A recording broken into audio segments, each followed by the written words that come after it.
This conference will now be recorded.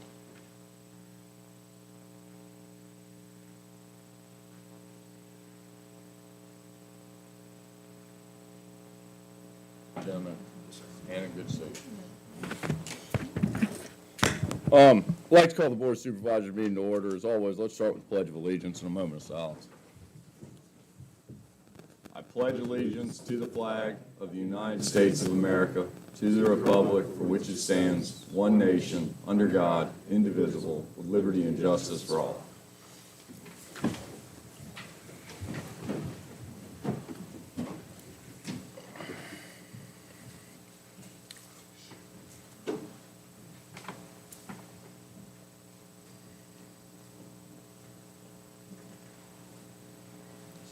All right, thank you.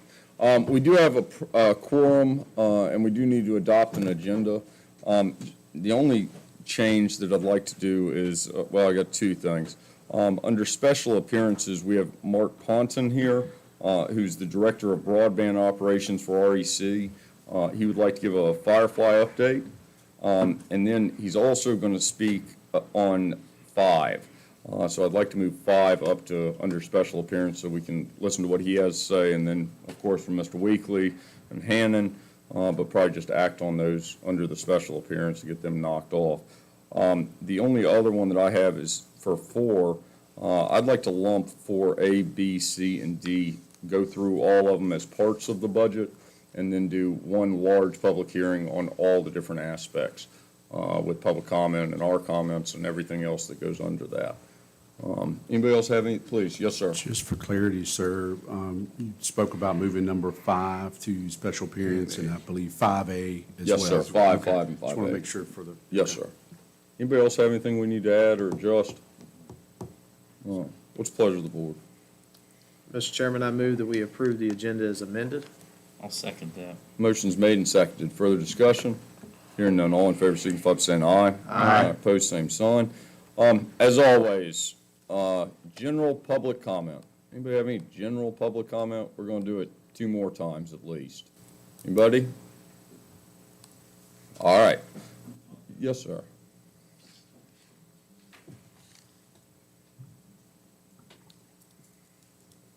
Unfortunately, I have other prior engagements to be at, so I'll do this part now. I was hoping Name. to do this, but And your name? I mean, let you know who I am, but for the rest of you don't know, my name is Matt Hooser Yes, sir. from Madison. I guess the general topic I was going to use today for my speech is Madison County and their rules for thee being the populace, and then rules for, and not for we being the county. I'm going to touch a little bit on the tax topic too, but there was an event Saturday in Madison County, right, at the Hoover Ridge Park called the Wool and Wine. I don't think I have to tell everybody what it was about. Wool and Wine is the title. You could understand it's probably wine and alcohol involved in that. I know it was for the hockey league. There's donations for the hockey league, or whatever. That's a great sponsor. I get that. But all over that park, it's got rules. It's got rule signs. It says no tobacco, no firearms, no alcohol.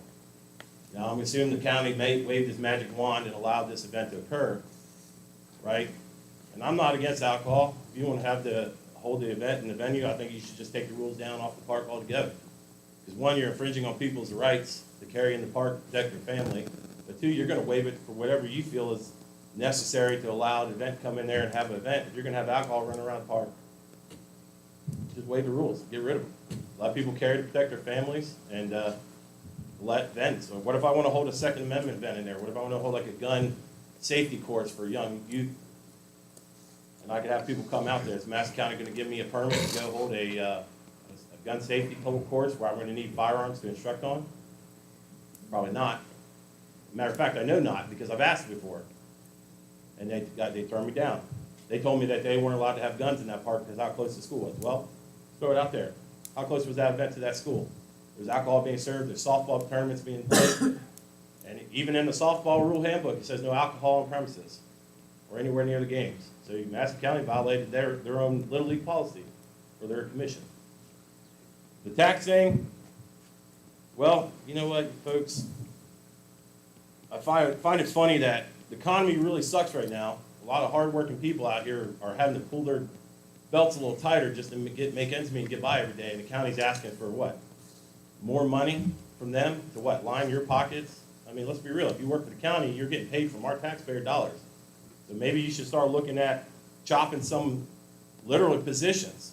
And I'm not one to go after people's jobs, but if you work out here in the industry, in the corporate world, or even down on the manufacturing floor somewhere, you're having to worry about getting laid off right now, because I don't know if y'all read in the news, but even defense contractors are getting laid off right now.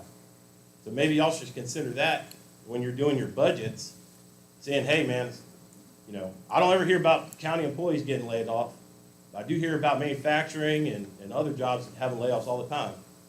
So why can't you guys come down to our level? If you're asking for people to squeeze more money out of them to pay for your positions, maybe you should consider these are your neighbors. Maybe you shouldn't ask them to do that. That's all I have. Thank you. Other public comments? Yes, sir.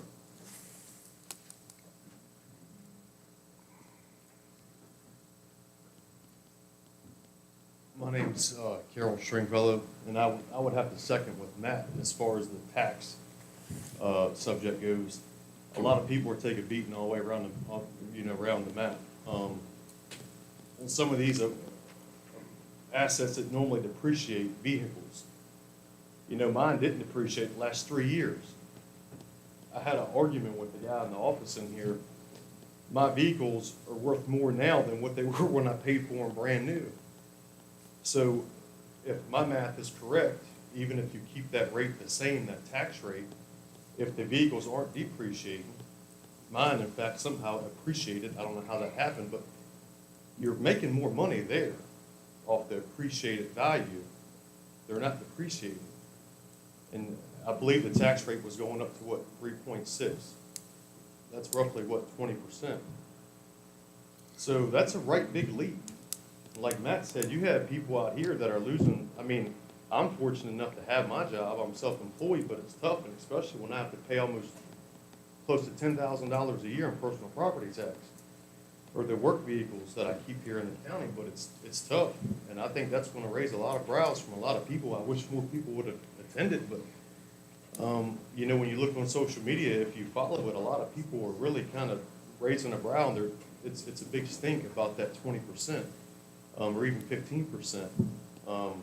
Gas is up, groceries are up, your homeowner's insurance is up, health insurance, everything's up. So this just kind of adds to it, and it's not anything that we want to see or not have to, you know, deal with yearly. Once this tax goes up, it's never going to go back down. In history, I don't think it's ever went down. So I think that's something that people are, you know, looking at and they're concerned about too. So that's all I have to say. Thank you.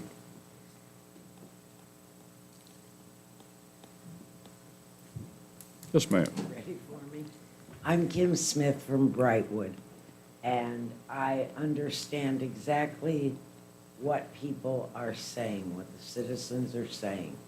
It is extremely tough out there. However, my husband and I have spent just about every meeting of the Budget Committee with our Board of Supervisors. And I want to assure you that they struggled going through what is required of a government. We are tiny.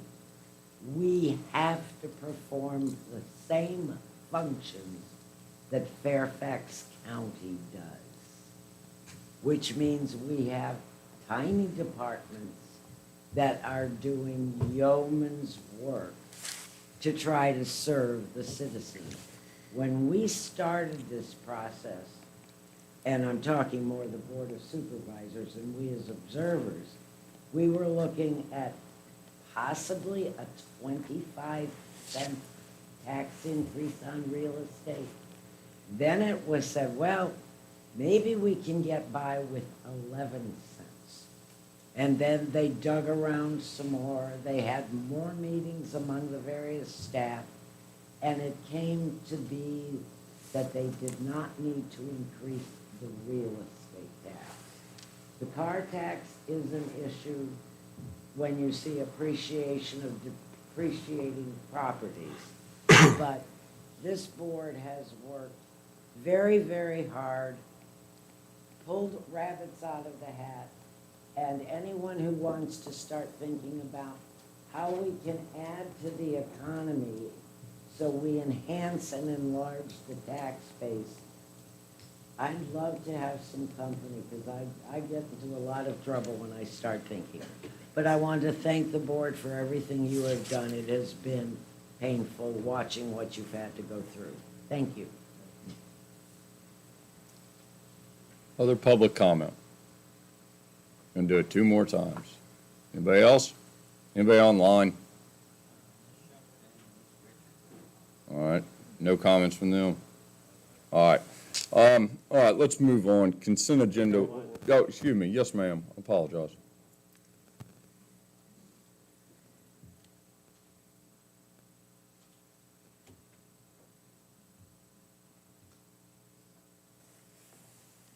My name is Barbara Robinson, and I live in the Radiant area.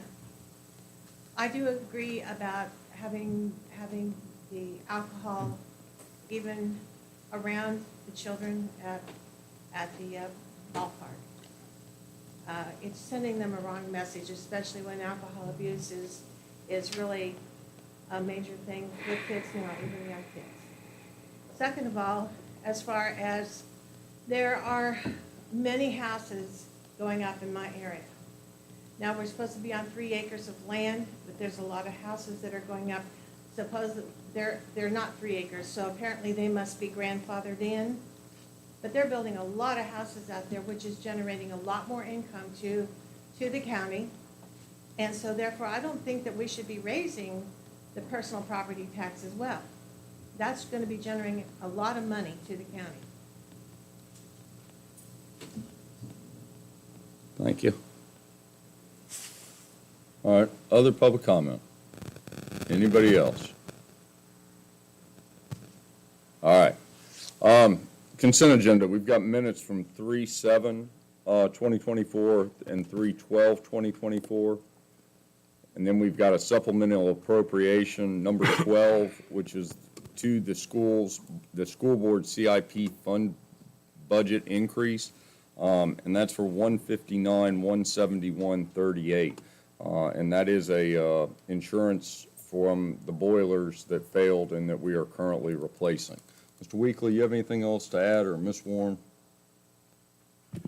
No, sir, just up on the screen was a transmittal letter that after school board action, they send that over for finance to prepare the supplemental. So this is a letter that indicates the amount on the supplemental and the purpose as just described by the chairman. What would you all like to do with the consent agenda? Yeah, Mr. Chairman, I move that we approve the consent agenda as presented. Second. All right, motion's made and seconded. Further discussion? Hearing none, all in favor signify by saying aye. Aye. Opposed, same sign. All right, special appearances. Mr. Ponton, would you come up and talk to us about Firefly and where y'all are at? And then we'll go into the conduit license agreement and the pole attachment modification. And welcome. Mark Ponton with Rappahannock Electric Cooperative. I'm the Director of Fiber and Broadband Services. So things are moving along very well in the county. Firefly is making great progress throughout our service area where they're working. In the county of Madison alone, I'll touch more on that just so you know what's going on and explain a couple of things. There's make-ready engineering, which is pretty much all complete throughout the entire county. Make-ready engineering is if you've seen any of these companies like could be Challenge, could be Pike, someone of that sort who comes around, looks at the poles, looks at the lines, and determines if and what needs to be done to any of those. That work is all complete. Make-ready construction is when we go back behind them once they've identified those areas, such maybe a pole needs to be replaced, maybe a transformer needs to be moved, things of that sort. Taller pole, stronger pole, things of that sort. We've accomplished 162 of 288 miles of that in the county. So we're making very good progress there as well. Fiber construction has not started yet because the make-ready construction needs to be complete. One next thing that we're gonna talk about, Mr. Weekly's gonna talk about, is a conduit license for the fiber hut, which is where the light source comes from. So that's the next step into the process of getting that fiber hut lit up. Then the fiber can start being constructed. Currently, the forecast is for later this year for members, yourselves, residents, to start getting letters of being connected by, and that will be by Firefly. Rappahannock Electric is your electric service. We're partnered with Firefly to get the internet and broadband service out to you. Rappahannock Electric is not an internet service provider, so that's why we partnered with others like them. Firefly is doing a great job. All total, Firefly is well over between 20,000 plus connections throughout their service territory. In this county alone, there are close to 4,500 eligible homes and businesses. So if you're interested in this, I don't want to sound like a commercial, but I'm just trying to help the residents to understand and know.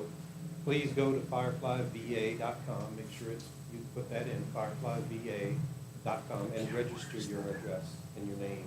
What that does is gives them the information that they need.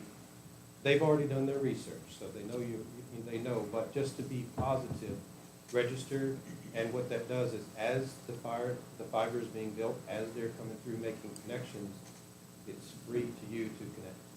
No contract, no commitment. But please go look on their website, fireflyva.com. You can follow the construction updates. You can see the progress that they're making, and once you can also see their plans that they have and the price points on those. So there again, not trying to sound like a commercial, but just trying to help everyone understand. So things are going along very well. There's 4 large circuits out of Pratt Substation, which is right down the road here. Almost all of that is complete as far as the make-ready construction goes. So the fiber construction underground actually has already started. Getting underground conduit in place. So S&N is the contractor who's installing that fiber. So if you see their vehicles in the area, you know that the fiber is getting closer and closer, but they're going to be installing both the overhead and the underground. Our Rappahannock Electric contractors are doing the make-ready construction and make-ready engineering. So making good progress. Please sign up if you're interested. And if you have any questions, feel free to look me up. Mark Hunter with Rappahannock Electric Cooperative. Call me, email me. The folks at the county can get you in touch with me as well. But any questions from the board members? We appreciate all your hard work, and we see your pole trucks and linemen all over the place as subcontractors, and what would you say, 162 of 288 is complete? That's pretty amazing. Yes, and we've accomplished that by the numerous contractors that we've got. We have Yes. 17 contractors doing just make-ready work, so if you figure that with an average of 5 people per crew, that's an army of folks. It's a large mobilization. Yeah. And then that doesn't So, count S&N, they have about the same amount of crews out there. So it's well over 200 people focused on this project daily, outside of REC. Wow. Pardon? So, Mr. Pollan, what dictates whether the fiber goes underground or overhead? We're simply following the electrical path. So if it goes under, y'all go under? Correct. Okay. As we build the fiber, there is the possibility of, just to let you know, that you may be asked to look at and consider an easement as a property owner. There are times when there's the possibility that we may need to add a pole in between 2 existing poles, and we don't just come out and plant them without asking and talking with you about that. Typically, we have Pike Engineering we'll mail you a packet, and they will be glad to come out and talk with you. We can send representatives out to talk as well with the county, with the residents, so that you understand what you're signing for, if you choose to sign it. Nothing says that you must sign it, but we just would ask. What that involves and helps us with in a lot of cases is, terrain has a whole lot to do with it. You may have pretty good sized poles on each side, but maybe there's a rise in the land between them. So it's the one solution for that is to be able to put a pole in the center to keep those clearances, because we have to keep clearance between the electrical conductors and the ground as well. Virginia Department of Transportation, like for road closure, road crossings, is 18 feet. We typically, anything else is 15.8 to 16.5. Agriculture fields, we're choosing to go at 18 feet. Combines have gotten much taller than they used to. You see them around now. We have combines. We actually had some farmers down in our other end of, our lower service territory who purchased some combines. And one of them happened to realized he was going to hang the fiber at the heights we had been hanging. So we were able to go out and raise it, because new combines, once they fully open them up, I know the John Deere's, I'm not sure about all of them, but they're 16 feet 1 inch when they're fully extended and opened. So the 15.6, 15.8 doesn't cut it anymore for agriculture fields. So we're trying to do things like that as well. But any kind of questions you may have, please contact me. Any other questions? Anybody else? Hopefully that gives you. No, that was great. Thank you very, very, very much, and we can't wait to have the internet. I'll just, can I plug yeah, our why website real not? quick Yeah, for the sure. public, and then if you want to go into the conduit license agreement? Yes, sir. So all of Madison's broadband project information, if you go to Madison County's website at madisonco.virginia.gov, go to community, and thank you, Ms. Turner, for reminding me. There's 2 project providers, Firefly being the largest, that territory that was just shown on the map. And then Brightspeed has a small portion, which will primarily be in the Wolftown Hood area.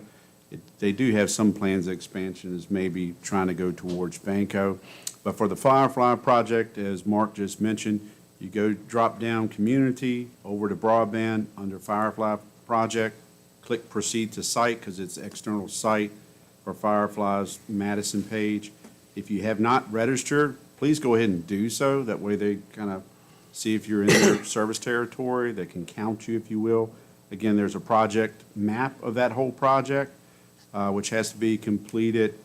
I know some of this is older dated, connected to begin, but I believe they have to be completed by December of 2025, the whole county that's in that service area. And then you can go through and just click a map view, like if you're in Wolftown or the Pratt's area, you can click on it, depending on what your service area is. You can see the project map.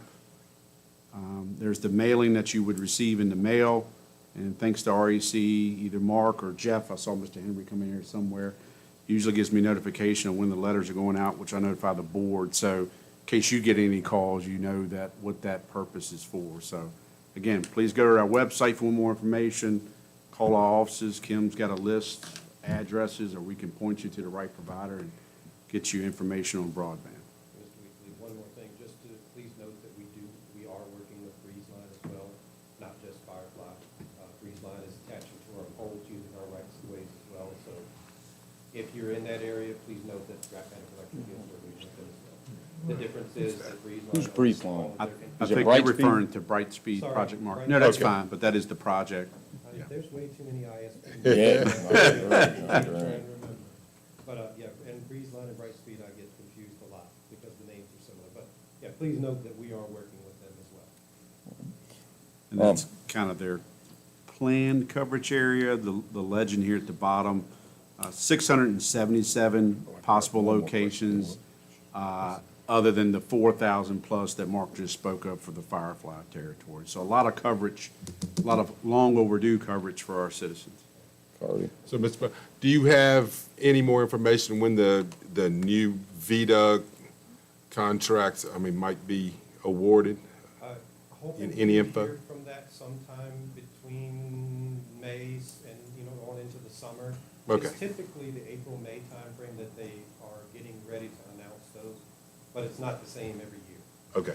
But, yeah, those grants have been applied for. BEAD, as well, is going to be a player in this. This is a great opportunity with the funding that the state of Virginia has. It's 700 million was the original, and the latest one is 1.4 billion to be able to build this infrastructure in Virginia. And so we're doing everything we can to partner and be able to help make that happen. Yeah, thank you. And that grant, Supervisor Yao, you're referring to, if successful, I think this is our third time applying for it. It'll cover that unserved area. It's between 1,000 and 1,100 passings or homes, if you will. Think kind of Etland and Nethers and Duet and all that area. So we're successful because universal coverage means universal coverage, but that's kind of been our last Achilles heel, is trying to get that VATI grant approved. Any other questions? All right, let's go to the conduit license agreement. Mr. Weekly, you want to speak first, or are we going to Ms. Ponton? Yes, I'm going to talk both documents and recognize Hannon's work on this as well. Thank you for all the review back and forth. I know REC's legal team. So initially, I'm going to go in reverse order. We had a pole attachment lease, or we do have a pole attachment lease agreement with Rappahannock Electric. I believe it goes back to like March of 2023.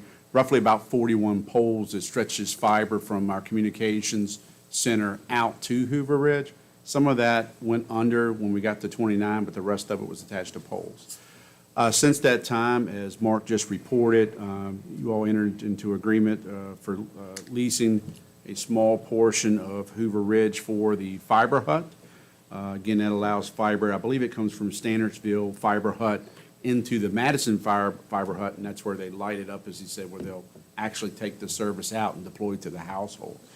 So part of that, Madison County, you all funded a substantial portion during, it was over $100,000 of running fiber above ground and underground, and there was over 3,500 linear feet of conduit running in Hoover Ridge. I'll show you the exhibit that I'm speaking of. One second. And basically, there is some room in there for co-occupancy, if you will, to allow REC, because they will own and lease the fiber back, I believe is the proper term, to Firefly. So they have asked for use of that conduit, so we just kindly asked, hey, how about instead of charging you for the use of the conduit, we'll kind of do an equal, if you will, of wiping the annual fee, those are my terms, Hannon probably has different terms, as an equal wash. So we won't have to pay for those 41 poles we're attached to, and in turn, we will not be charging REC for the conduit lease. So this map shows that. The fiber hut is located. We wanted to use the same access road as the emergency communication tower, so we had the least impact on our park, but also there's already an established kind of a utility area, if you will. Again, this makes this project work. So what you have before you is the conduit license agreement that has been reviewed by our county attorney, as well as the pole attachment modification that basically says trade in between the pole attachment for the conduit license. And Mr. Wright probably has something a little more eloquent to say, but essentially, those are the two documents you have before you. Mr. Wright? Thank you, Mr. Weekly. It is essentially an easement at no cost to use our existing conduit underground. It's non-exclusive. It can't interfere with what the county's use of it would be, or will be, or is. And if there's any future conduit, then that would require in a different area, that would require a separate agreement. It's a 10-year agreement, allows for renewals as well as opt-outs. And then the other document that's in there is the modification to the existing 2022 pole attachment lease. And again, it just turns both of those into a sort of an in-kind, no cost. But standing by for any questions from the board. Mr. Ponton, anything to add to this? Just for your information, it worked well. The cost of the pole attachments was slightly more than the county was willing to ask of us for the conduit, so we felt that was a fair, offer to be able to make that, kind of a wash, if you wish to call it that. Good. Anybody have questions for Hannon or Mr. Ponton or Mr. Weekly? Anybody? All right, we do have two things in front of us. We've got the conduit lease license agreement, and then we've got the pole attachment modification to the document. We probably should do them as separate items, I'd assume, Hannon. Yes, sir. And then, Yeah. just one thing, Mr. Chairman, is it was sort of a placeholder, that Exhibit A that's in that agreement. It's sort of a blank Word document that just says Exhibit A. I think the intention of the parties is to make that essentially, it looks like a Google map with the markings on it as the Exhibit A. So I'd say we should probably, unless there's a different intention that you know of, then we should probably just sort of scrap that page 9 Exhibit A and then write Exhibit A on the map. map. All right. So with the conduit license agreement, we're going to scrap Exhibit A and we're going to put Exhibit A on the map. What would you all like to do? And Mr. Chairman, just Yeah. one thing, whatever the motion may be, just choose whoever you want to authorize sign an agreement, whether it's the chairman or a county administrator. We just need whoever you're authorizing, if you so approve both agreements. Well, that's got you on there, so. Yeah, Mr. Chair, I move that we approve the conduit license agreement and authorize the chairman to sign same, and then scrapping Exhibit A as presented here, but then including the map showing the route of the fiber. All right. Second. All right, motion's made and seconded. Further discussion? Hearing none, all in favor signify by saying aye. Aye. Opposed, same sign. All right, now let's do the pole attachment modification.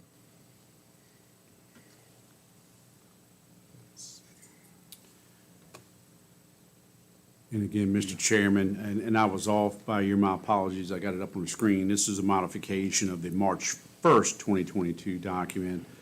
The effective date we have on here is April 22nd, but certainly if you approve it today, we can change it at the beginning there to state the 23rd day of April. So again, this allows use of our conduit and with no charge for the pole attachments that exist between the county and REC. One other potential correction, just to keep this as a one-pager, is I think my name got bumped onto a sort of unnecessary second page, so if you all just wanted to, or I can handwrite it if you're good with that, and we'll just scrap that second page, and I'll just handwrite my name underneath it, just to keep it as a one-page. All right, and then wants to handwrite his name. Good. One page, we do have this pole attachment modification. What would you all like to do? Yeah, well, Mr. Chairman, I move that we approve the addendum to the pole attachment license agreement for Rappahannock Electric Cooperative. I second. All right, motion's made and seconded. Further discussion? Hearing none, all in favor signify by saying aye. Aye. Opposed, same sign. Thank you, Mr. Ponton. Thank you. Yes, sir. All right, let's start some public hearings. We're actually going to do this 3 times more. Let's start with the secondary 6-year plan resolution and just general plan. Mr. Weekly, please. And we have Ms. Shepherd online. Yes, Ms. Mr. Barry, just make sure Ms. Shepherd is unmuted. I'm going to cover the board report that I have Good. prepared in the board packet, and then the chairman may want to call on Ms. Shepherd. This is the scheduled public hearing for the FY '25 through FY 2030 secondary 6-year plan. Each year, I know that the board adopts a plan, and there may be roads that are continued on that plan until fully funded to have construction and paving of those roads occur. This year, you had your draft review. Like always, you set your public hearing for here tonight. There were some additional roads to be considered added to the plan, so I'm going to bring the plan up here.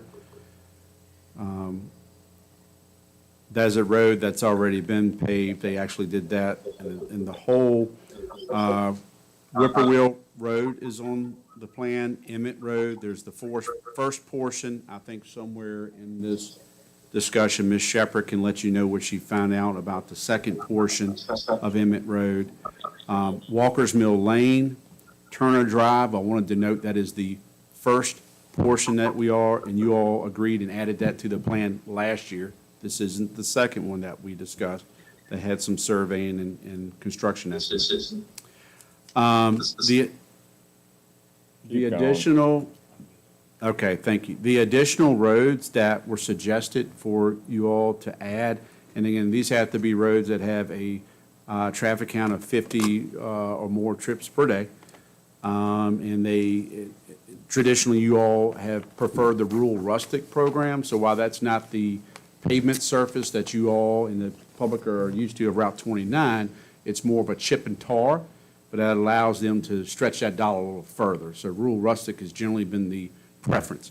The three roads that is suggested, and staff actually is in agreement to recommend the board to add that to your 6-year plan for this year, would be Tom Johnston Road, Mount Zion Church Road, and Wrights Lane. So those are the three additional roads on top of the current roads that are in your plan. That is all staff has at this time. Again, Ms. Shepherd, our resident engineer, is online, Mr. Chairman. If you. Yeah, Ms. Shepherd, what do you have to add to this? I think Mr. Weekly covered it very well. We were asked, at the last board meeting, I was asked to look into the second section of Emmett Road. We did field review that, and we did come up with an estimate, and we do recommend that be considered as a future rural rustic road. It wasn't added to the plan just because of the timing, but it can certainly be added in the plan next year. As it stands, there's $225,000 roughly in the ungrant allocations. And the estimate that we have for the second section of Emmett Road is $250,000. So considering, next year we'll have an additional allocation at the end of the plan, this road will likely be fully funded, if it desires to add an end plan in years 5 and 6. All right. Anybody have questions for Ms. Shepherd or Mr. Weekly on what they've proposed on adding Tom Johnston, Mount Zion Church Road, and then Wrights Lane to the 2025 6-year plan? No, I've got a question regarding something else, but not on that. What's your question? My question is, Ms. Shepherd, the tele-fee, $34,497. I don't know, maybe I haven't looked close enough in the last couple of years, but say $34,497, you get down and that's all allocated in increments of $8,624 at various locations. There's some, it says RT 4008. I don't know what the tele-fee money cannot be used in the same fashion as the district grant unpaved money? Or what is that $8,600 do for the county? I'll see what I'm saying. So you do have ability to use the tele-fee funding, if you would like to do a project on a secondary road. It would just have to be identified, and enough planning done that you have an estimate, and then you can direct that money to a specific project. What we've done here is we have split it between cost centers. So one of the cost centers is right-of-way and engineering. And generally, we would use that if we have to say, get some right-of-way for maybe one of the rural rustics that doesn't have a turnaround at the end. We need to put in, a bulb out or a T-shape so that our trucks can turn around and school buses can turn around. So we would use that money to do the surveying, and then any kind of recordation of the donated right-of-way to tie up that side of the house. So that's what we use that money for, generally speaking. We also have engineering survey, and then usually we have a traffic services that we put some money in as well. That can be used for traffic studies if we need to, or there's something desired by the county related to anything really traffic related, we can tap into that. So that's essentially what they're for. It's just extra cost centers that we use for kind of miscellaneous things that come up throughout the year or associated with these projects. So when we ask for a traffic study, that's where this comes from. I was thinking this is where Jim got that extra second at Fishback. $86.24 is what it cost. All right. Okay. Thank you, Ms. Shepherd. All right. Other questions or comments? Please, Mr. Chairman, yes, I do sir. have one. And Carrie, I realized you bounced out, I think, one that doesn't have draft on it, but I have on my screen what was in the packet. Desert Road is still on there, and I know that's been paid. I think there's a couple roads where y'all are matching up driveways. In the final one, it's assuming the board would approve and we put signatures to it. Is that coming out? Is that there for a specific reference, or, because I know that's completed? Alan, can you unmute yourself, please? Yeah, I'm sorry if you're finding giving me feedback. Yeah, Desert Road, the only reason that's still on there is because we do have a couple driveways that we had to go back and fix. And it's really on there just because the full closeout process has occurred. So once that's finished and we have all the invoices, all the bills are paid, we'll close it, it'll come off the plan. Okay, that makes sense, and not that we control your documents. I would want that too for the historical record, because sometimes, we're asked questions, when did this project exist, or, timestamps. So thank you for that. All right, other questions, comments? All right, I'm going to open the public hearings. Anybody have any comments on the FY25 six-year secondary road improvement plan? Anybody? We're adding Tom Johnson, Mount Zion's Church Road, and Wrights Lane. All right, back to the board. What would y'all like to do with this? Mr. Chairman, I move that we approve Resolution 2024-4 to adopt the six-year plan for secondary roads. I'll second that. Motion's made and seconded. Further discussion? Hearing none, all in favor signify by saying aye. Aye. Opposed, same sign. Thank you, Ms. Shepherd. All right. Like I said, when we did the agenda, I want to do 4A, 4B, 4C, and 4D, and then we'll open it up to the public hearing. Mr. Weekly, would you like to start with the FY25 budget? Yes, I'm actually going to turn that over to Ms. Ms. Warren. Warren, our finance Excuse me. director. She has prepared a presentation for you all tonight. Thank you, Mr. Weekly. Next slide. For the agenda tonight, I wanted to go over first the status of the FY25 classification and compensation study, also the surrounding counties, FY25 proposed rates, the FY25 general fund breakdown, the FY25 county funds breakdown, the FY25 outside agency funding, the FY25 capital budget, and then I'll talk at the end about fund balance and financial policy metrics. On the FY25 classification and compensation study, the county performs a compensation study every 5 years, and the last one, I believe, was done in FY19. That's correct. FY. COVID kind of slowed that down. I think it was adopted in April of 2021. Okay, just wanted to verify. This specific compensation, classification, and compensation study, the final version can be found in the agenda packet. The three key aspects of the study include a new pay scale for our public safety positions, a revised pay scale for non-public safety positions to meet Virginia minimum wage requirements, and grade reclassifications and market salary adjustments, recommendations for county employees based on surrounding county averages. There were 8 county averages in the study. The final increase to the county operating budget was $478,455. Next slide. On this slide, the surrounding counties proposed FY25 rates. The changes that were made from our March 14th budget work session are as follows. Greene County, they're proposing a 50-cent reduction in personal property tax down to $4.50 and 2-cent decrease on real estate tax rate to 71 cents. In Culpeper, they're proposing a 1-cent increase in real estate taxes to 40 cents versus 2 cents. In Orange County, I do want to mention they've published a 15-cent increase in personal property tax and no increase in real estate. However, according to Ms. Bradley, their deputy county administrator, the board's leaning towards a different version of their budget, which would hold their tax rates at current level. with only a change to adding an aircraft tax rate of 50 cents per hundred.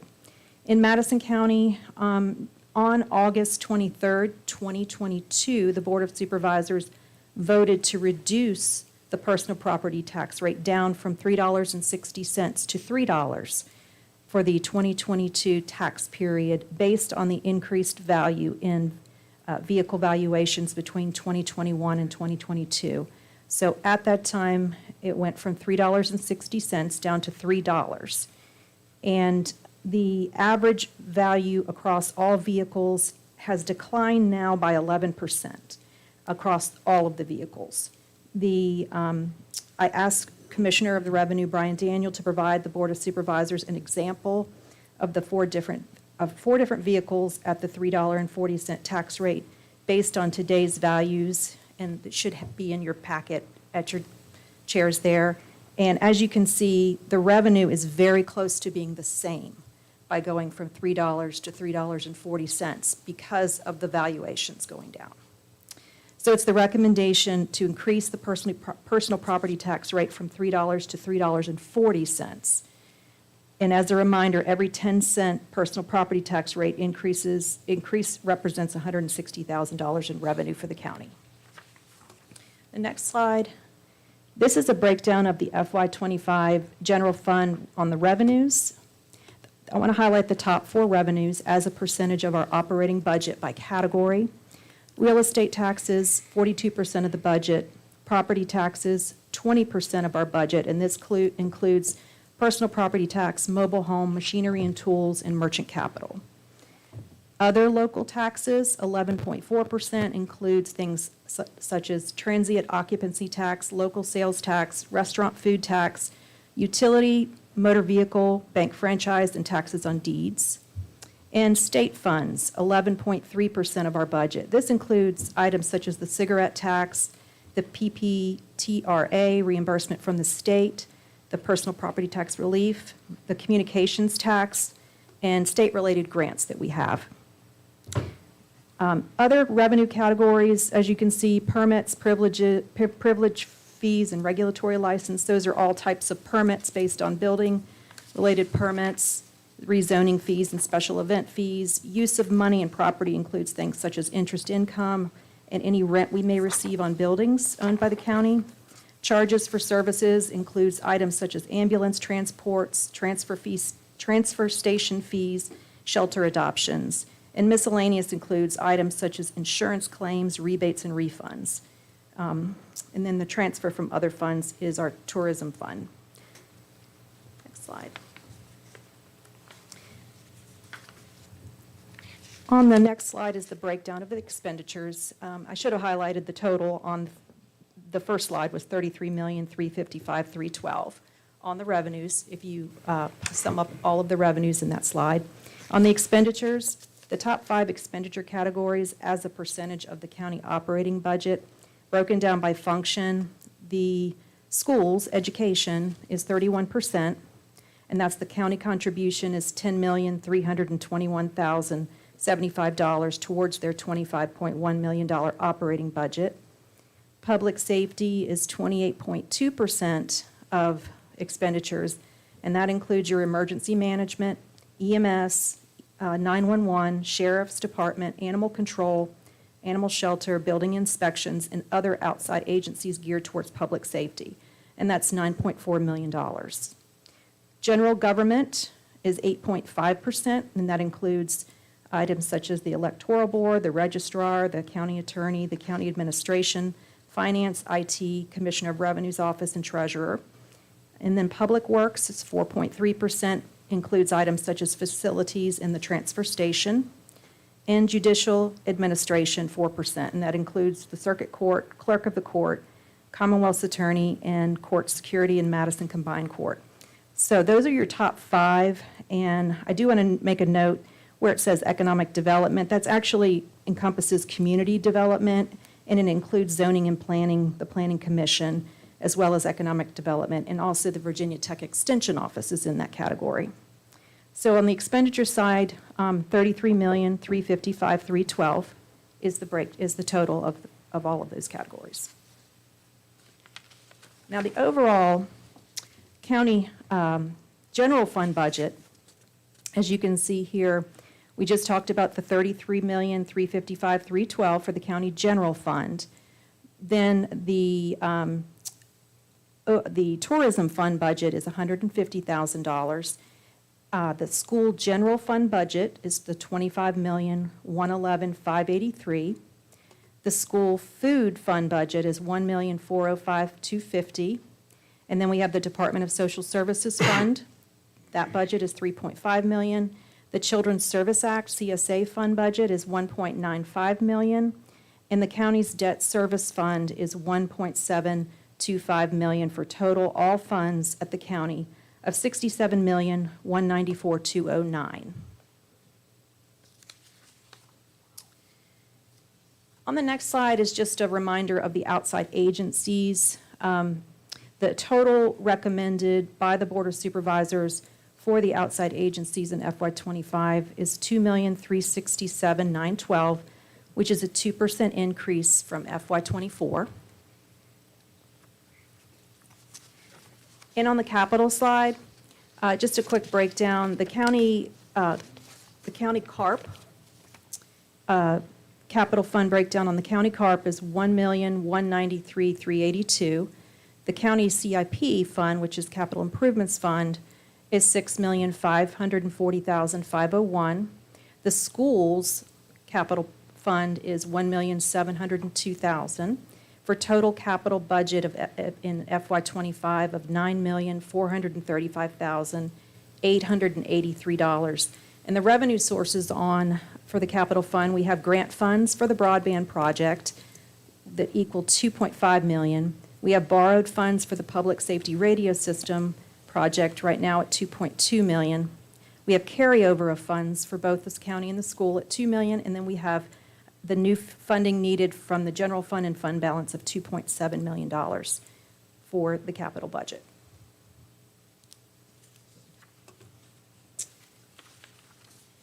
On the next slide, I wanted to just give you an overview of fund balance. For FY20 through FY23, those figures are final, and they're outlined in the audited county financial reports. The FY24 column is an estimate based on current year-to-date figures. Fund balance is broken down into 5 different categories. We have non-spendable, restricted, committed, assigned, and unassigned. And within the assigned fund balance, there are 3 different reserve policies that are calculated. We have our debt stabilization reserve policy and our budget stabilization reserve policy. Both of those are 2.5% of FY25 budget less transfers. So you see those are calculated at the bottom of this page. And also we have a joint services stabilization reserve policy, which is 5% of our top 5 joint services. So you can see the calculation there at the $325,694. I want to touch on a little bit more on unassigned fund balance. You see there in red where it says $11,057,716. I did have a note here about after taking out some of the policies on the next page where we would be. So if you can just scroll to the next page, I'll highlight that. So I went through our county's key financial policies, and I wanted to put a breakdown for you. In sections F and G of our financial policies, we have 2 different reserve policies that we calculate on our unassigned fund balance. One is called the rainy day fund balance reserve policy, which is basically 14% of the total general fund budget, including schools, plus another 4% for cash liquidity as a percentage of general fund budget, including the schools. So I used our FY25 numbers for the estimate, and that reserve policy on unassigned fund balance comes out to $8,666,248. And the next one reserve policy we have is our asset maintenance, replacement, and enhancement policy, which is calculated in the audit report every year. So the FY23 audit report, Note 4, which is on pages 43 to 45, shows that amount as $912,233. So if you combine both of these reserve categories, they total $9,578,481, which would reduce unassigned fund balance from the $11 million down to $1.47 million. And then we have the other items on here in blue next. We have our operating budget contingency fund policy minimum, which is basically 1% of our expenditures at a minimum. And for FY25, we are slightly higher than the $333,000 that's calculated there because we added a additional contingency for one potential IT position and an accumulated leave payout contingency. And then finally, we have two different debt ratios measured each year in our audited financial reports. We have our net general bonded debt as a percentage of assessed value of real estate, and the net general bonded debt expenditures as a percentage of general fund expenditures. Both of those are calculated every year in the audited financial reports. In an FY23, you can find those in the statistical information in the back on Table 8 and Table 9. And finally, we have to measure and ensure every year that we meet State Code Section 15.2-2507 each year, which says that any amendments exceeding 1% of total budgeted expenditures would require a public hearing. And so just for awareness for FY25, that number, anything above $671,942 would require a public hearing. I'll take any questions you might have on these. We have questions for Mrs. Warren. That change in the budget thing, would that be cumulative or just at one time, I wonder? You know? I think it would be based on the adopted budget, but I'll clarify that. Could be, you're talking about In the, the past, no, one time we did. And I think it was a one-time, every time you expend over that 1%, you have to have a public hearing to change, to adjust the, to do an amendment to the budget. And that's what it is. Yeah. thank you. Other questions for Mrs. Warren? All right, Mrs. Warren, what about, well, we've kind of touched base on a handful of these things as you've gone through your presentation. What about we've done tax rates, going from, leaving at 74, and then adjusting the personal property tax up to $3.40 from $3. What about the administrative fee component of this? Mr. Weekly, are you going to speak on this? I will. Let me go to the page here. And anybody's got any questions, please stop me, by all means. And first, as I'm bringing up the administrative fees, I want to thank our finance team, all department heads, the commissioner of the revenue, the treasurer, superintendent of schools, everybody has worked together on this budget, including public input. We did have that at multiple sessions. So a lot of work went in there, and very key, that last page that Jennifer put in there for you all. You've heard about fund balance policies, but I think it's good to see what is 14%? What does 4% look like? Because a lot of times when you get your audit, you can say, oh, there's 26 million in the bank. But really, what's assigned, what's restricted? You have projects, you have debt service ratios you have to meet. So it's just really to show you the health of your finances within the county. Mr. Chairman, members of the board, each year, whether there are recommended changes or not, there's a resolution for adoption for administrative fees. When you think administrative fees, and there are some listed here on the screen for this resolution, any kind of fee associated with animal control and animal shelter, you have building and zoning various permits, solid waste collection and disposal. Naturally, that's at our transfer station. We don't have refuge collection out and about, but that is our collection area. Emergency communications, so those fees are broken down in a schedule. There are no changes this year. We had one change last year, and I believe it was to the electrical trade permit to bring it in line with the other trade disciplines such as plumbing and so forth. So again, no changes for FY25, but there's various administrative fees that are assessed if you're buying dog tags or, again, any of your permitting fees, that's through erosion and sedimentation, zoning. They're all listed here before you tonight. And again, there are no proposed changes or recommendations from staff other than adopting via resolution the FY25 administrative fees. Yes, sir. All right, I think we've covered 4A, B, C, and D pretty clearly. Does anybody have any questions from the board on any of those 4 items before I open it up for the public I got hearing? one thing here. Please. Yeah, I was just looking at, if you look at the general fund, general government administration came in at 8.5%, right? And that, in industry, that is a good number. So I think administratively, in the business world, 8% is competitive. I mean, I was in defense contracting for a long, long time, and that's pretty cutthroat, and that's where you go over that and you're in trouble. So I think we do a very good job here, keeping a lid on that. All right, anyone else? All right, to the public. Anybody have public comment on the budget for FY25, the tax rate ordinances, administrative fees, or the compensation study? That also includes the CIP. I see a bunch of people, here for hockey. Good. It's in there. Nobody is scrutinized and taking it out. Anybody have any public comment? Anybody? Okay. No public comment. All right. Back to the board.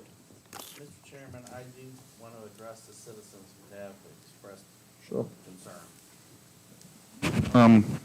Just a couple of things on the budget process. When we started it in February, we were in a very bleak situation. And as Ms. Smith said, we were looking at potential significant increases in the property tax rate.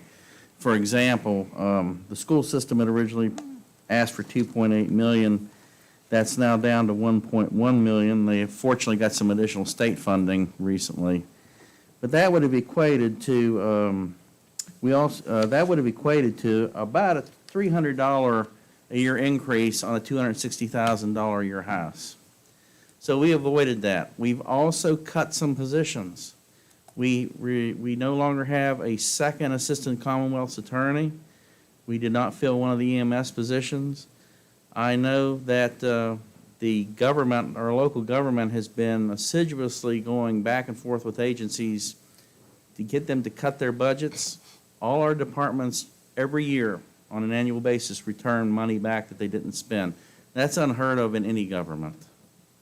Now, I'm going to sit here and tell you, I'm a populist, and I don't like taxes, and I don't like governments.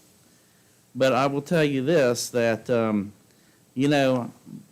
inflation's hurt everybody. My grocery bill is twice what it was 3 years ago.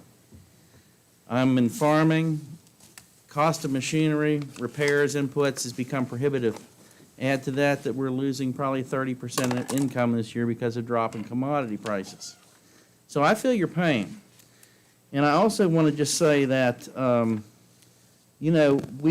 going forward, we're going to have to seriously think about adding to our tax base. Culpeper County has such, and believe me, I don't want to become Culpeper County. But Culpeper County has such low taxes because their data center tax revenue equals our entire budget. And that's something that we probably will not ever be able to do in this county.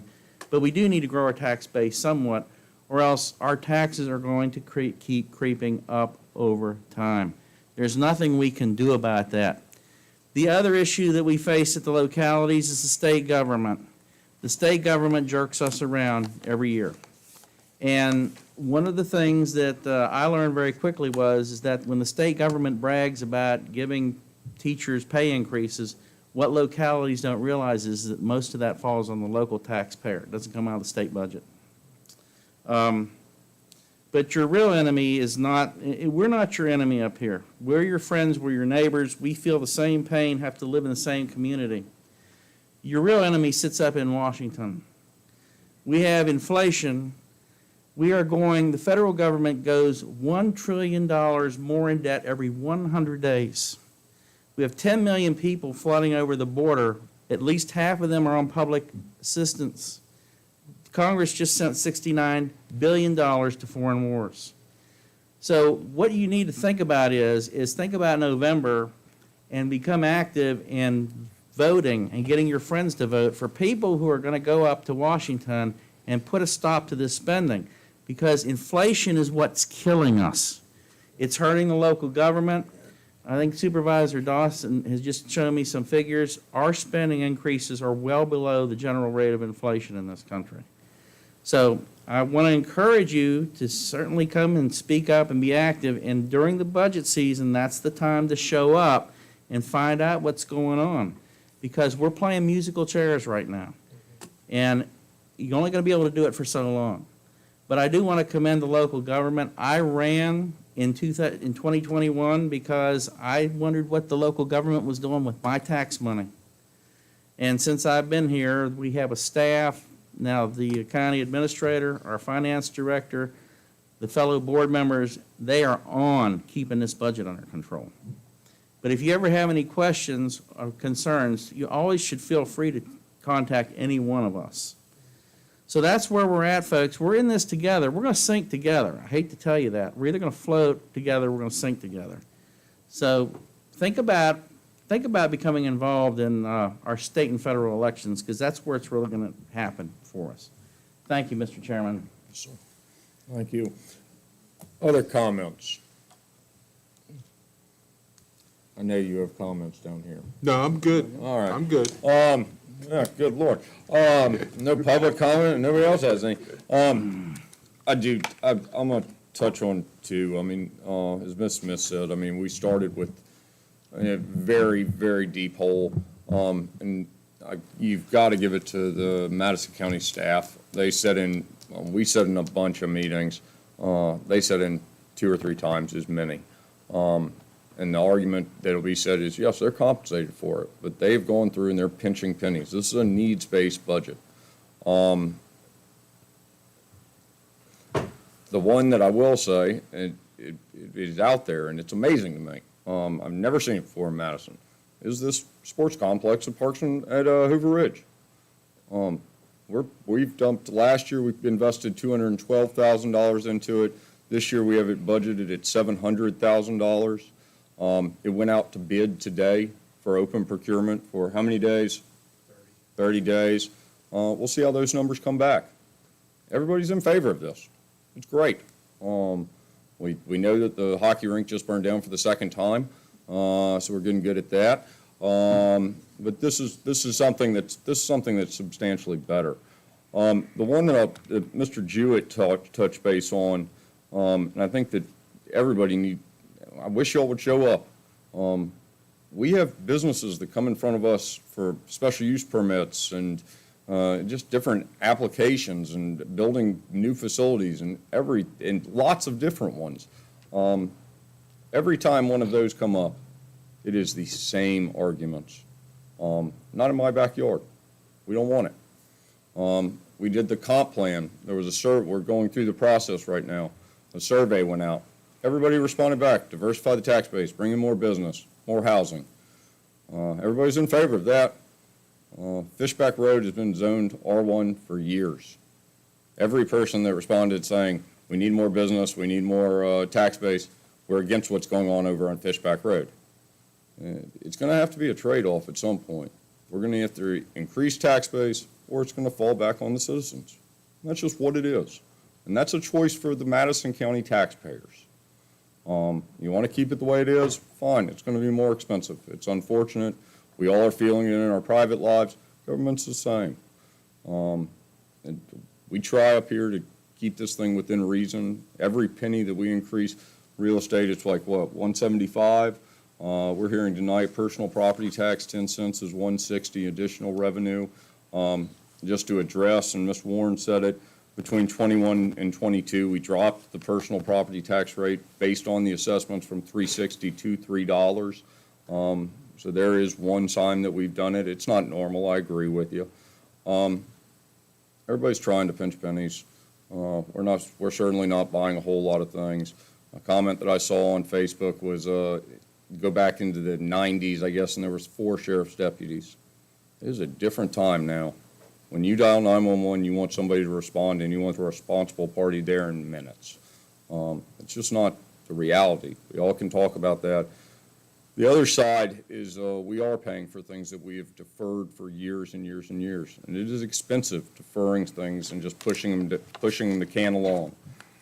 We're catching up. And the team that's in place that you have working for you, and every one of them. I asked the lady that came in that's the new zoning administrator. I said, what do you say when somebody walks in the door? And her response was, how do we help you? That's the way government should be responding to people. Sorry to go on my soapbox. I do think this is where we're at. I hate seeing tax rate go up even just on personal property. But it's kind of what we need to do to fund all these different aspects. And education, public safety, those are those core functions that we have to fund. And the state and the Fed aren't passing a whole lot on to Little Madison County. So, Oh, I guess I do have one thing. please. Yeah, I figure. But it kind of triggered was her name Mrs. Robertson during public comment? Was it Yeah. Robertson? Robinson. Robinson. Barbara Robinson. Robinson. She was talking about lots of houses that are being built that ought to add to our coffers, and I used to have that same thought too, until I did the calculation of if a family moves in here with 2 kids or more, we lose. Isn't that horrible? But that's the arithmetic, okay, the arithmetic only. The other side of it is our 65 and older bunch, maybe includes me, is growing exponentially, and we've got, what do we have, 1 new ambulance on order right now, or? About to do 2. We've got 2, and they are $480,000 apiece, if you can believe that. But by golly, when somebody calls 911, I think it's incumbent upon this board, starts with this board, to make sure somebody responds. So it's pressures like that that's really tough to weigh out and try to come to a sensible solution that works for everyone. So I hope we've done it this year. Anybody else? All right, we have the FY25 budget resolution. That's resolution number 2024-5. Also, I think with that, if so inclined by the board, we should add the pay and compensation study as part of that, the FY25 budget. Mr. Chairman, before anybody makes a motion, I am employed by Skyline Cap, and I'm on the board of the Madison Learning Center. So I would like to, if you go to the outside agency page, Skyline Cap is on there slated to receive $51,900. The Learning Center is $10,000 even.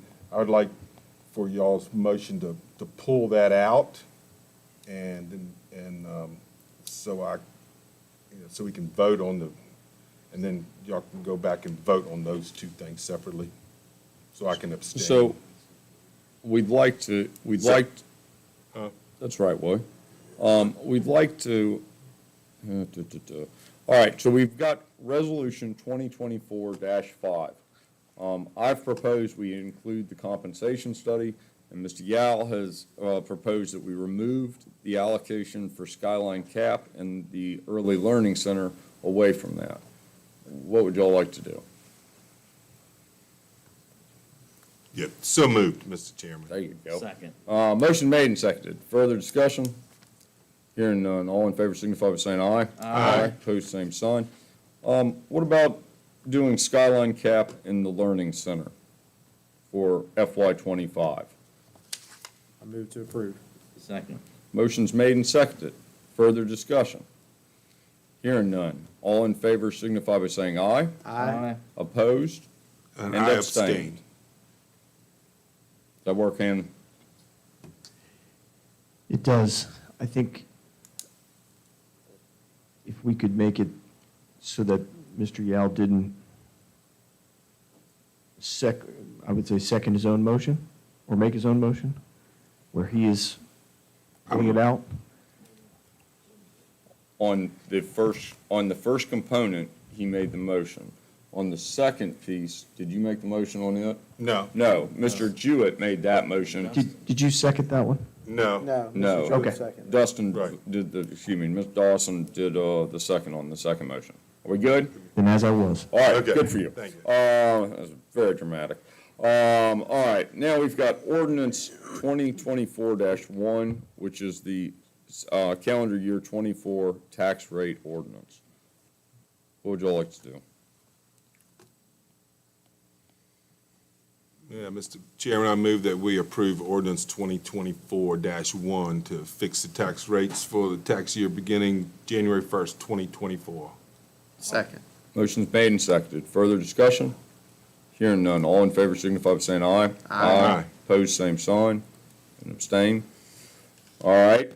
We have the FY '25 administrative fees resolution, and that is Resolution 2024-6. Mr. Chairman, I move that we adopt Resolution 2024-6. Second. Motion's made and seconded. Further discussion? Hearing none. All in favor signify by saying aye. Aye. Opposed, same sign, and abstain. Got it? Yes, Just sir. for clarity, Mr. Chairman, and I know Ms. Turner keeps the record. So going back to the resolution for the budget, my understanding is what occurred, you all approved the resolution, except the initial motion was abstention for the Skyline cap, and then you voted to approve that funding as a There was separate Skyline motion. Cap and the Learning Center that was Right. pulled out of the first motion. Included in that motion was the comp study.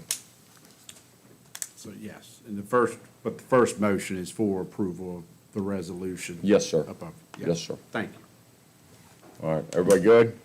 Yes, sir. All right, thank you all. New business, we've got 16th Judicial District Cooperative Agreement. Mr. Weekly? Yes, sir, Mr. Chairman. As you may recall, the county, along with many other counties, was part of a class action lawsuit back during the opioid epidemic days. Sadly, folks still deal with that today. You may recall last year, and I know you're probably going to ask me about a prior grant, but there's a couple ways funding is received. Part of that lawsuit settlement, the county receives direct settlement payments. I think we have about, 50,000 in the, it's about 100,000, okay, in our account. Those are direct payments. They cannot be offset for normal county operations. They have to be tied to some program of opioids, but those are direct payments. And they'll come to us somewhere between 15 to 18 years, and then those payments will cease afterwards. The largest portion of money that was retained is when there was an opioid abatement authority created by the Virginia General Assembly. And they retain the larger amount that counties can individually apply for a program that they are looking to administer, or you can regionally do that. You may recall last year, former Community Service Board, now known as Encompass Community Supports, that's pretty lengthy, part of the, what I would call Planning District 9, Madison's a part of that. Culpeper County was the fiscal agent on that grant. So there is a good track record of having a cooperative grant, and that is what's being recommended for the board tonight for approval. Instead of the Planning District 9, we have the Judicial 16th District, which Madison is a part of. OAR would be the administrator of this grant. The counties represented in the 16th Judicial District are Albemarle County, Charlottesville City, Fluvanna County, Nelson County, Orange County, and again, Madison County.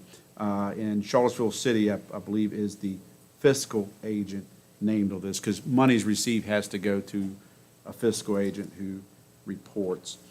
The grant is for, and I've highlighted my copy so I can see, if granted the OAA funds, OAR would hire a regional SD, that's a specialty docket administrator, a peer recovery support team manager, and 3 peer recovery support specialists. These new positions would greatly enhance OAR's ability to deliver accessible, quality services to individuals who have been most adversely affected by the opioid crisis. The peer recovery support services have a uniquely impactful role as they work in the communities, meeting participants where they work and live. So it's an expansion beyond drug court.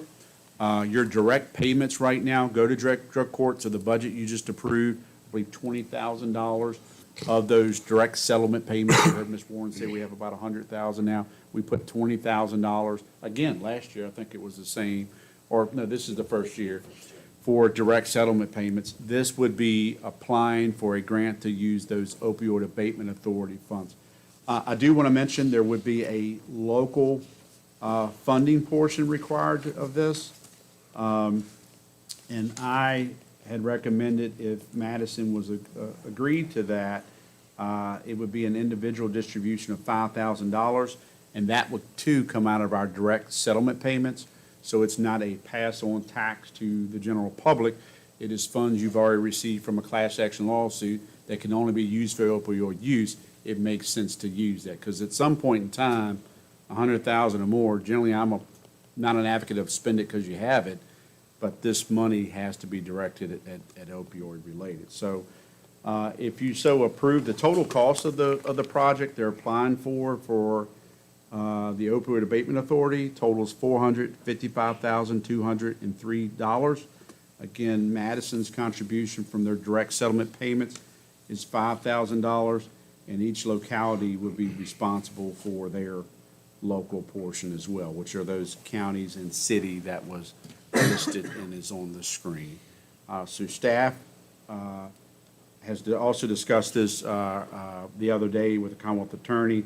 They too view it as a good thing to expand the services outside of drug treatment court to the most vulnerable population. So you have the agreement here tonight. If you feel inclined, it would be approving Madison's participation in the cooperative project with OAR and authorizing the funding of $5,000 from our direct settlement payment and authorizing the county administrator to execute the cooperative agreement on Madison County's behalf. So All right. we're all in for $5,000. That's our portion. a good The deal. majority of the Good deal. money comes, so there is a local match portion. So of the $5,000 for us, the other counties are putting up money as well. So there's some local match required. They list the direct distribution around $30,470, and then the rest would come through the OAA. Again, when that settlement was done, majority, I don't have the percentage in front of me, I should have brought that tonight. Majority of those monies did not come to the county. The larger percentage of those settled lawsuits stay at the OAA. Localities have access, but it's through a grant application and approval to get those monies. All right, other questions, comments? All right, so we are considering a motion to participate with the 16th Judicial District Cooperative Agreement with a $5,000 investment from Madison County. So moved. Second. Motion made and seconded. Further discussion? Hearing none. All in favor signify by saying aye. Aye. Opposed, same sign. All right. You got a large event permit application for Grays Mountain Lodge Motocross Race. Mr. Weekly? Yes, sir. Let me bring that up on the screen. This has become quite the annual event. It's a motocross event being held in May. This seems about the annual time they hold that. Again, you have two different tiers when it comes to approve. I think it's on your form here. You can see Category 1 events or Category 2. Anything, I think it's 750 or more participants, which they estimate being 1,000, requires board approval. So they have submitted, the liability insurance. They have a plan for their porta potties and food and so forth. That should be EMS on premises, not rescue squad, but I understand an ambulance will be there. So again, this is their annual event. They have applied, but the number of participants classifies this as a Category 2 event, which would have to be approved by the board. If the board approves, then I sign off and supply the signed permit application back to the event holder. Questions or thoughts? What would y'all like to do with the Virginia Championship Hare Scramble Large Event Permit? Yeah, Mr. Chairman, I move that we approve the application for the Virginia Championship Hare Scramble. Second. Motion made and seconded. Further discussion? Hearing none, all in favor signify by saying aye. Aye. Opposed, same sign. All right, let's do the tractor pull. It's Madison, it says Madison Truck and Tractor Pool, but this is applied for by, the promoter is Matthew Fant. We did receive the application. We have on file their very detailed plan of where their layout, obviously where the tractor pull would happen and where their food services and sanitary, all those items are located. You can see the number of attendees is between 500 to 1,000, so we take the larger of the estimate. It makes it a Category 2 permit application, which requires board approval. Something else I should note on the last one, it was good feedback from our sheriff. I think it was last year or sometime previous where we needed an emergency contact number, not just for who's promoting the thing, but who would be on site. And that was added. Thank you, Ms. Turner. And so we have that for all of our applications moving forward. That's important to have a person on the ground. This application for the truck and tractor pull is not being put on by the Young Farmers again. It is a private promoter, Matt Fant. It was submitted exceedingly late today. I think this is an approval that we should give with the contingent upon satisfaction of all administrative items. And then we can have, I guess is it me or is it me or you, Jonathan? Either one's fine. Doesn't You matter. authorize and you make it conditional on. No, it's- I'm just looking to see if Mr. Helm So has something responded. happened on 328 already? No, he's doing two of them. He's But doing that- one no, that's That's a wrong. month ago. That's wrong. That's wrong. What's the date on the one that he emailed you today, Jonathan? 1 second, I was looking at. I think it is. It's like May 8th or something. But the Young Farmers are gonna do one of their No, own? they're not. No? No. No, that was We are last running year. out of labor. So that's their certificate of liability.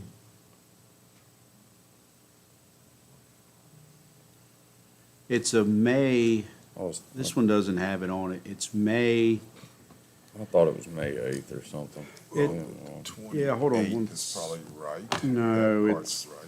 I believe it's May 18th, 18th. that Saturday. I do. This is one, obviously, we should have contingent upon administrative approval. I think having the tractor pull, he hosted two last year. Both went off without any hitches. But this year, he does not have it all, and time is kind of critical on this deal. Yeah, and I think to your point, if you wanted to do a conditional approval, Mr. Chairman, Absolutely. once satisfied, because I'm looking, Gavin had some comments. Yeah. And I appreciate him even turning around so quick, but there are some minor things, but things that need to occur to satisfy our emergency management. What would we like to do? Mr. Chairman, I move that we approve the tractor pull for 5/18/24 and 7/13/24 contingent on administrative approval being met, and give Jonathan permission to sign. Second. Motion made and seconded. Further discussion? Hearing none, all in favor signify by saying aye. Aye. Opposed, same sign. I like seeing all these people come to Madison. They come, spend some money, see how beautiful it is, then they go home. Oh, it's a real win for Madison. All right. Ms. Phipps, come up and tell us about the Older Americans Month proclamation.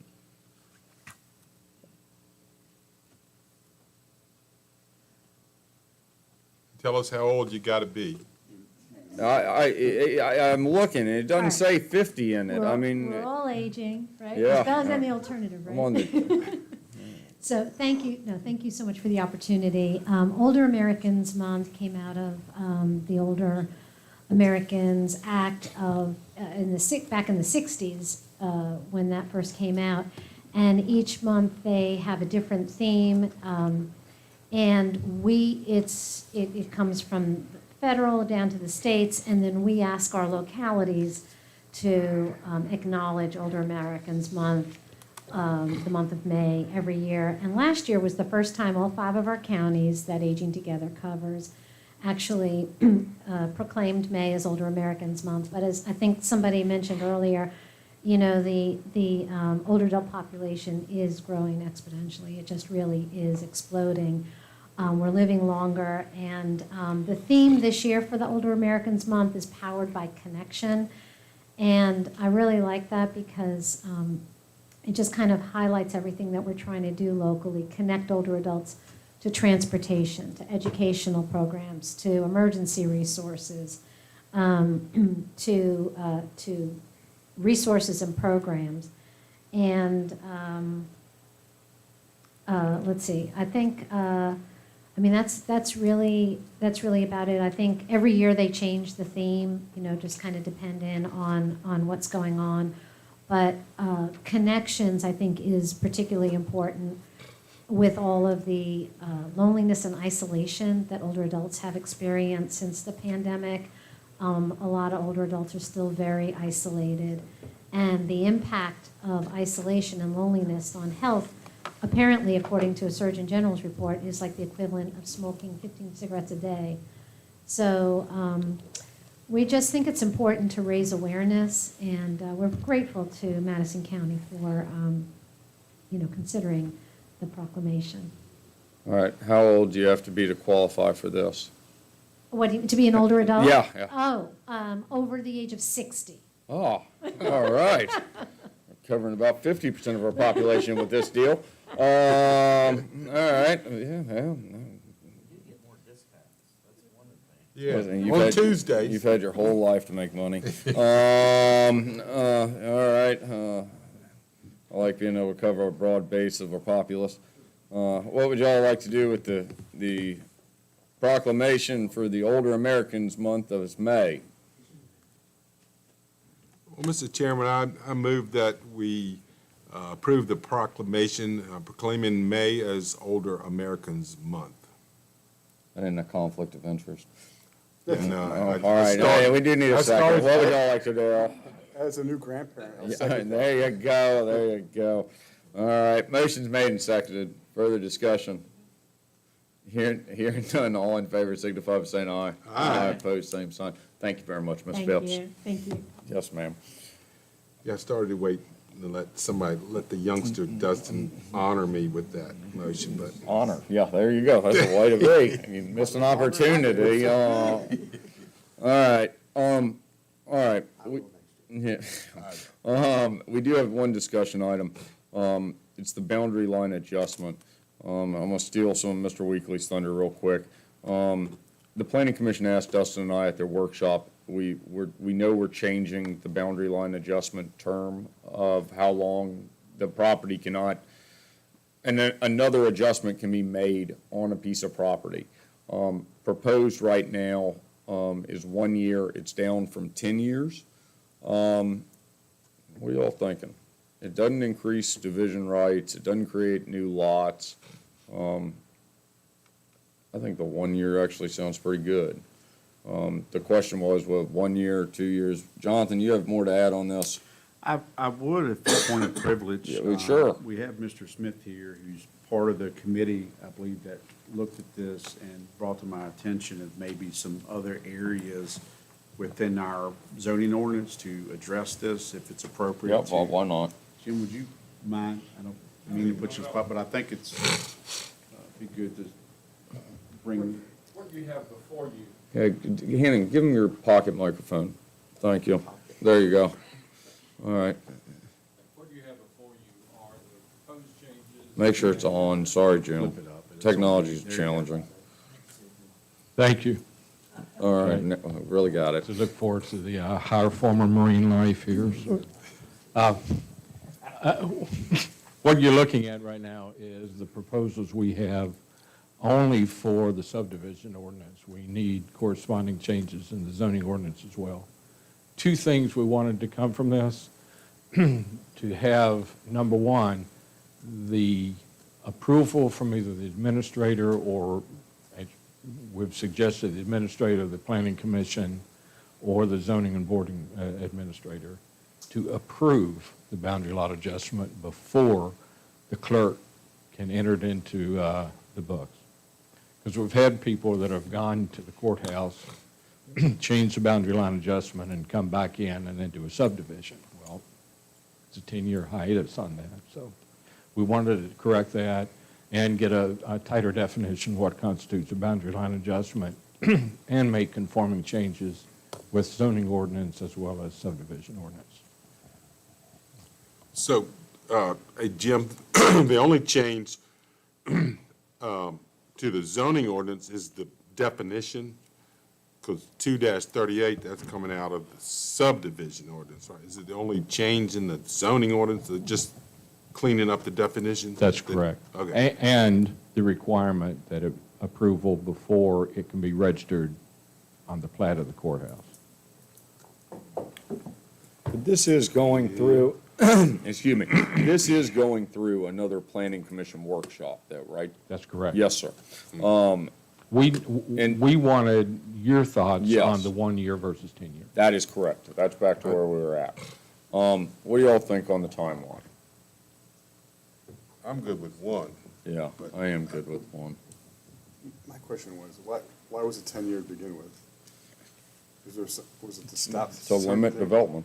I mean, Didn't want that, development. yeah, absolutely. So as a property owner, I wouldn't want to wait 10 years if I needed to change it. Right. That's correct. Yeah. The- What the 10 years did, if you did the boundary line adjustment, then you were restricted to not being able to do a 4 and 10 for 10 years. It said it wasn't a subdivision, but it was. Yeah, it cleans that up. That was open to interpretation, kind of, wasn't it? And so, Yes. yeah, so this cleans it up. Yeah. Boundary line adjustment is separate. I made it very, very clear to the planning commission, and I am still on the ban path, and I have zero interest in messing with it in any way. Zero interest. 4 and 10 stands in Madison at this point. I think that is a good rule to keep growth at a moderate rate in Madison. Or a boundary line adjustment I see as a different deal. It is a zoning issue, but 1 year's fine. I don't have any heartache with that. And in turn, it appears that by allowing some of these boundary line adjustments, and having them register with the clerk prior to going and registering in the courthouse, recording it, it looks like we could potentially see some more non-conforming lots go to conforming lots, and that would be a side benefit. That's one thing I did want to bring up. We wanted, since zoning. Good job, Hannon. Thanks, sir. Since we were zoned, since the zoning ordinance were put in place, there was an underlying assumption that we would move toward conforming lots and conforming uses. We have a number of non-conforming lots. there is some question of whether or not you can also add a non-conforming use to a non-conforming lot. Some of us had thought on the planning commission that if we're having a boundary line adjustment, then the goal should be with that to have conforming lots at the end of the adjustment. Sometimes there's not enough acreage to do that. What we didn't want to see was pick up a lot and move it here and call it a boundary line adjustment. I just didn't know what it is. Everybody good with the 1 year? And that is a recommendation to the planning commission. Mr. Weekly? Yes, sir. And what I believe the planning commission left it was, they were also going to give, since we have our new planning and zoning administrator, have staff input. So she's going to be working with the committee who looked at this, taking the input you gave her tonight, and picking this up at the May workshop. So it has not been advertised for the joint hearing. It's not ready yet, but she'll take all that feedback and have follow-up at the May planning commission workshop. Thank you, Jim. Thank you. Yes, sir.